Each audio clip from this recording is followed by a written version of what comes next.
এরা প্রত্যেকে সাংবিধানিক পদ অলঙ্করণ করে বসে আছেন।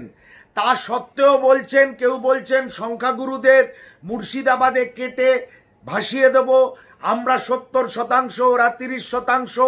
আবার বাংলার বিরোধী দলনেতা অধুনা অ্যাপ্রেন্টিস সনাতনী শুভেন্দু অধিকারী বলছেন চ্যাংদোলা করে বাইরে বার করে দেব। আবার মুর্শিদাবাদের সেই বিধায়ক হুমায়ুন কবির বলছেন আগে জাত পরে দল।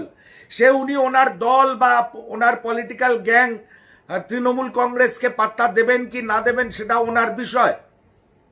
কিন্তু একটা কথা পরিষ্কারভাবে বুঝতে হবে, সাংবিধানিক পদ অলঙ্করণ করে এই ধরনের হেড স্পিচ দেওয়া যাবে না। আমি একটা প্রশ্ন করার জন্য, আপনাদের গোচরে একটা জিনিস আনার জন্য আজকে এই আপনাদের সঙ্গে কথা বলছি। মাননীয় প্রদেশ কংগ্রেস সভাপতি খুব সুন্দরভাবে ব্যাখ্যা করেছেন।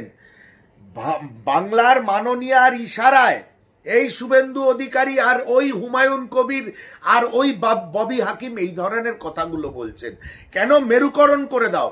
একদিকে উনি খেলবেন সংখ্যা লঘুদের নিয়ে, যাদের জন্য মমতা বন্দ্যোপাধ্যায় কিচ্ছু করেননি কিছু উপঢৌকন ছাড়া, আর বিজেপি খেলবে সংখ্যা গুরুদের নিয়ে। এটা তো রাজনীতি, এটা সমাজসেবা নয়। ওনাদের ভাষায় এটা সমাজসেবা নয়, এটা খেলা।